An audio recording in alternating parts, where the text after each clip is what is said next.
Ngal-ngal kabayo si Ice Guerra sa kantang Salamin-Salamin ng Bini. Ito ang inamin niya sa tanong kung anong OPM song ang pinakamahirap kantahin. Ito yung sa last concert niya na Ice Guerra Video Hockey Hits na magkakaroon ng OPM edition this Nov 8. Same venue, Music Museum, dito sa show na to. Masasabi kong nahirapan ako kasi ngal-ngal kabayo na ako nung time na dumating yon. Napagod ako doon sa Salamin-Salamin. Anya sa isang intimate interview. Medley siya ng gento sa Salamin-Salamin. So, kinarir ko, super duper yung gento kasi SB19. Tapos, feel ko yung pagkanta ko. Ito na pagdating ng Salamin-Salamin, hala, hindi ko na-anticipate yung pagod. Buti na lang may backup dancer at saka backup vocalist. Ngal-ngal kabayo talaga ako. Hindi ko na siya makanta ng maayos. So, I really have to pace myself. Lagi ko naman dala yung gamot ko So, anytime naman, kailangan ko madali na. Pag-amin niya. Naganap nga ito na halos birthday niya na karaniwan palang ayaw niyang nagtatrabaho. Alam mo yung may mga ganong kailangang iwasan Pero finally, nung ginawa nga namin yun, sobrang saya. Kasi parang ang daming naki-birthday sa akin. Alam mo yun, tapos nakakatuwa kasi talagang ang bilis lang naubos yung ticket. Sobrang nagulat din kami na siguro parang birthday gift natin kay Ice ito. Alam mo yun? Tapos iba yung energy nung night na yun. Talagang again, hindi ko naman nararamdaman na 3 oras na pala. Alam mo yun? Kinasuhan ng acts of lasciviousness ng Kapuso actress-singer na si Rita Daniela ang aktor na si Archie Alemania sa Office of the City Prosecutor sa Bacoor City.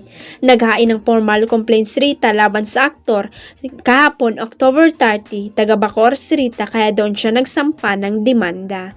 Revelasyon ng aktres, nangyari raw ang pambabasto sa kanya ng aktor noong September 9 matapos siyang umattend sa pa-Thanksgiving party ng co-star nila sa Widow's War na si Bea sa Quezon City. That being a public figure, a contractual artist with reputation to protect. It is very difficult for me to file the instant case but the trauma I was an experience brought about by the incident gave me courage to face the consequences and file the instant case against the respondent. Payag ni Rita sa kanyang complaint affidavit. That being a public figure, a contractual artist with reputation to protect, it is very difficult for me to file the instant case, but the trauma I was and am experienced brought about by the incident gave me courage to face the consequences and file the instant case against the respondent. Payag ni Rita sa kanyang complaint affidavit. Ani Rita, hindi na raw siya napupunta sa naturang event dahil nasa ospital ang kanyang nanay. Hindi lang daw siya makatanggi sa imbitasyon ni Bea. Nakita ni Rita si Archie at halatang lasing na raw ito nang dumating siya sa party ni Bea at nagdialog pa raw ito nang naku Rita, huwag kang lumapit sa akin. Napaka-fuckble. Tonight Mas matindi pa raw ang narinig niya kay Archie nang magduet sila ng isa pang kapuso aktor na si Royce Cabrera. Sabi raw ni Archie, Brad, tirahin mo na yan. Tangina Royce, tirahin mo na yan.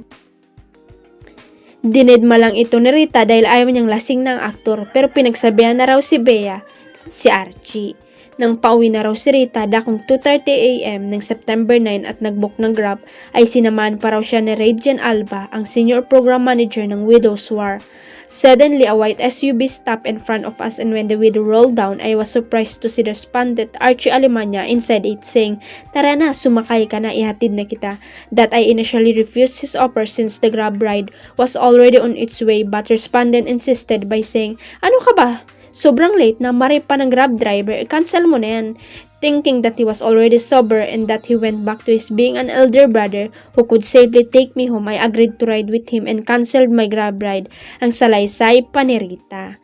Habang nasa loob na sila ng sasakyan at binabagtas ang Cavitex, bigla na lang siyang hinawakan ni Archie sa leg at balikat at nang makarating na raw sila sa bahay nila ay nag-request ng aktor ng kiss. However, did that deter the respondent. Instead, he forcibly got hold my head and locked it with his grip and gave me a torrid kiss on the lip with his tongue out trying to put it inside my mouth. Feeling sexually violated, I pushed the respondent with all my might while shouting at him to stop. I struggled several times but he did not stop on brushing his lip on mine against my will. Payag pa ni Rita. Binulungan pa umano siya ni Archie. Ang pabuking naman, sige na. Nagawa pa siyang yakapin ng aktor at hawakan mula sa likod nang hilahin nito ang kanyang bag. Dito na raw siya napaiyak at patuloy na nagpamudlas habang makawala na siya sa aktor at makalabas ng sasakyan.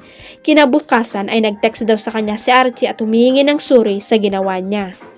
Nagsumbong naman si Rita sa GMA Management at hiniling natanggalin na si Archie sa widow's war. Sabi ng aktres, matinding trauma raw ang inabot niya sa pambabastos ng aktor.